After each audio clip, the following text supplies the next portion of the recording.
Ladies and gentlemen, welcome to a video where I am going to be talking about a list of NFL players who I think just had some of the shortest primes. Now, I was going to say players who, kind of just dumped off the face of the earth, but that's not the way to describe this. Some of those players are, but some of these guys were legitimately good NFL players just for a short period, and then either just dipped out of the league or kind of just slowly lost their job. Also, I would just like to give a very important shout out this video to another creator who's been helping me with my TikTok and YouTube shorts. If you guys haven't noticed, I've been posting more shorts, and I think the edits are pretty clean. And they're all thanks to Kai Talks NFL. Kai is actually, I believe he said he's a sophomore in high school, but he enjoys putting videos together. He enjoys the process of editing, and most importantly, he has started a channel of his own. And I encourage anybody watching me to at least go and give him some support, because like I said, we all got to start somewhere, but I think Kai here has got a pretty bright future ahead of him. So again, thanks Kai, and check him out. Anyway, you guys know my plug, so we'll skip them for now. And let's get into my list of NFL players who had the shortest primes.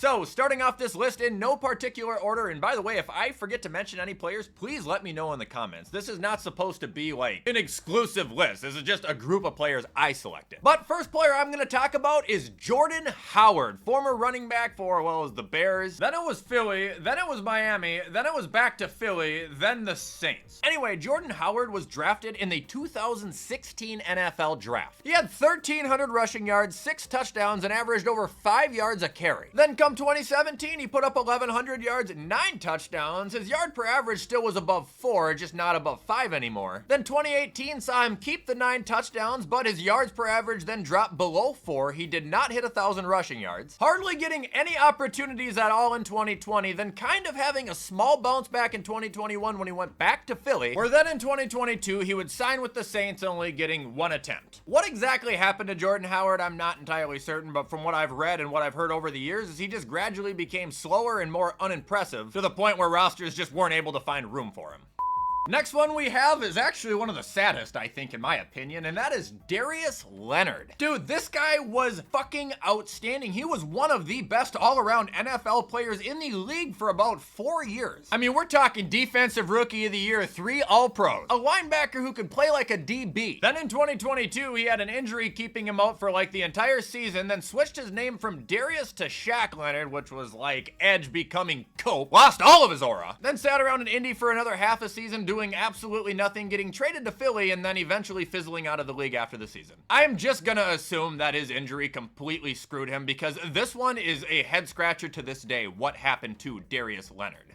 Moving on, we have Josh Gordon, and this one still pisses me off to this day. Josh Gordon was a receiver drafted by the Browns in 2012. He had a decent rookie season. Then in 2013, in 14 fucking games, he had 1,600 receiving yards and 9 touchdowns. And then 2014 to 2016 is when all the issues started, because the guy liked to smoke a little pot. Something which, might I add, they don't even test for in the league anymore. Did I also forget to mention he was suspended 2 entire fucking seasons for it? Anyway, after all that shit happened, then Josh Gordon ended up just bouncing around the league because he kept getting in trouble and nobody really wanted anything to do with him. So he went to New England, then Seattle, then I think the XFL, then back in the league to Kansas City, then to Tennessee, and now I think he's out of the league again. But no season after the 2013 receiving season where he had that phenomenal performance did he ever even come close to what he was. He broke 700 yards one time, and that was when he was playing with Tom Brady. If he would have gotten drafted into the NFL 3 years ago, he would be right now, I bet, a top 5 wide receiver and on pace to go into the Hall of Fame. But he liked to smoke pot. I mean, if you're gonna get in trouble for that, they shouldn't be allowed to drink either, for stupid.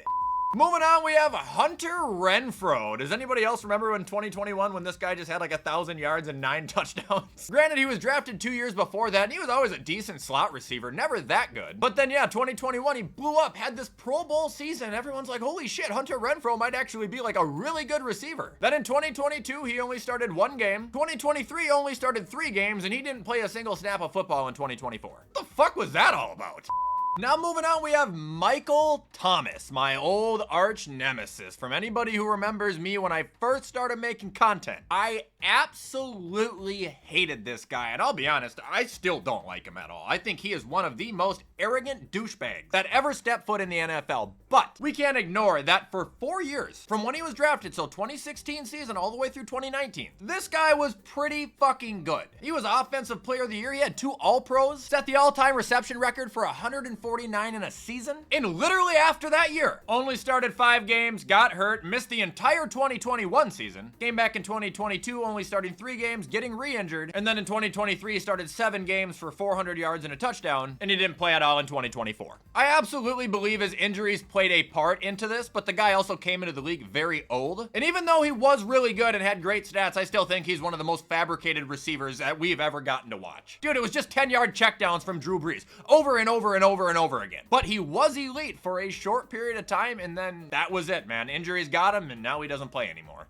Moving on, we have my boy Marlon Mack. Someone actually mentioned him on Twitter this morning and it made me think of him. I'm like, damn, yeah, he had a really short prime, if you can even call it that, but I would call it that because I was a huge fucking fan of this guy, man. I drafted him in fantasy year after year after year because he was crazy productive. He was fast, he was explosive, he was strong, but he was literally made of glass. 2018, out of 10 starts, he ran for 900 yards and 9 touchdowns. Following year, out of 12 starts, he ran for 1,091 yards, 8 touchdowns.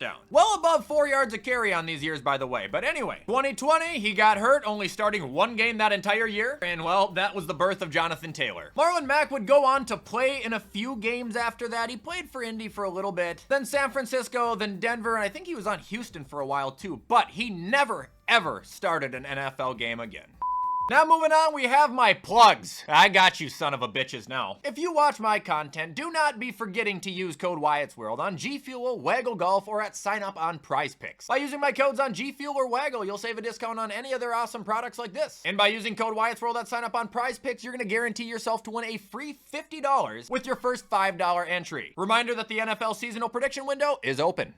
Now moving on, we have Leonard Fournette, and honestly, I don't think this guy was ever that good, but he did have a short prime. I mean, he had a short career. He was in and out of the league in 7 years, and not by his choice. But Leonard Fournette was drafted out of LSU, early first round to Jacksonville in 2017. Out of 13 games, he threw up 1,000 yards and 9 touchdowns. Not a very productive runner. I don't think he was really ever hardly above 4 yards a carry. But then anyway, the next year in 8 games, he ran for 439 yards and 5 touchdowns, almost averaging under 3 yards a carry. Then he bounced back with the 15 game season where he ran for a career high 1,100 yards and 3 touchdowns, averaging just above 4 yards a carry, where he would become a free agent, sign with Tampa Bay, actually do pretty decent. He helped him win a Super Bowl. He was very effective in the receiving game with Tom Brady, had that elite playoff run. Then the following year only got 9 starts, even though he was healthy the entire time. Then nobody would sign him in 2023 until Buffalo at the end of the year, where he played in 2 games for us doing absolutely nothing, and he has not played a down of football since. And again, while I will admit he did have a few nice seasons, Leonard Fournette fell out of that starting role after about the 3rd year in the league.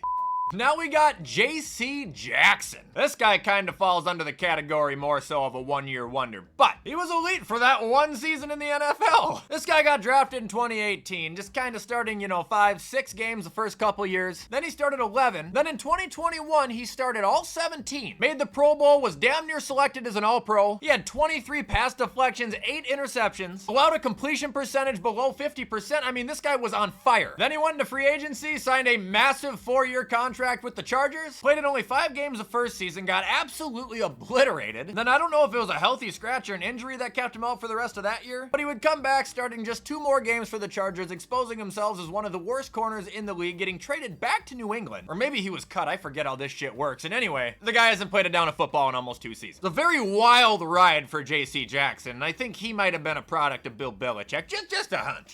Moving on, we have another sob story for me. It's James Robinson. I drafted this guy in 2020 when he was a rookie. He went undrafted, by the way. And this is when Jacksonville had like a flurry of running backs and a bunch of them ended up getting hurt. So James won the job and out of 14 starts, ran for 1,000 yards, 5 touchdowns, caught for 300 yards, 3 more touchdowns, averaging 4.5 yards a carry. Then the next year, they get Urban Meyer, who fucking hated James Robinson, by the way. Urban tried to replace him by drafting ETN. ETN got hurt. Then James barely ever got any opportunities. Urban got fired, and at the end of 2021, James was able to kind of go off again, finishing with over 700 yards, 8 rushing touchdowns, and a couple more 100 receiving yards. Then in 2022, when ETN was healthy, James hung around for a little bit, but lost his job, and he has never really done anything on a roster since. And I know he went to the Jets and then New England, and I think Green Bay. I think he might have had an injury or something, but I don't know what the hell happened to him. He literally just faded away.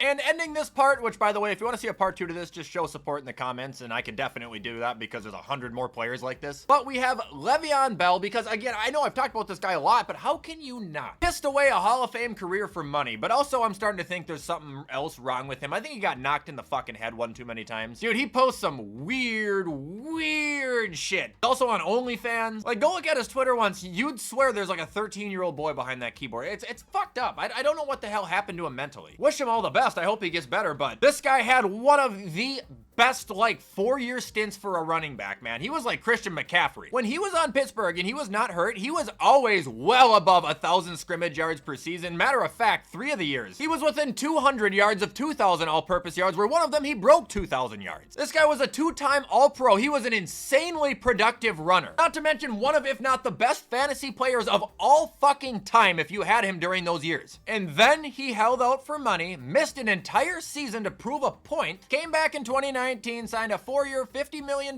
deal with the Jets, ended up being dog shit there, which by the way, Adam Gase hated him, but I would have hated Adam Gase too. Then his second year, I'm pretty sure he bitched his way out of the team until he got cut, where he was signed by Kansas City. Then in the offseason claims he would rather retire before ever playing for Andy Reid again, which I've heard that from multiple people. I don't know why he's an asshole. Apparently he is. Anyway, then in 2021, he signed with Baltimore. Couldn't even break 3 yards a carry. Ended up getting cut, I believe, and then went to Tampa, where he had a whopping 8 attempts for 18 yards, and he hasn't been seen in the league in years. That downfall was fucking nuts.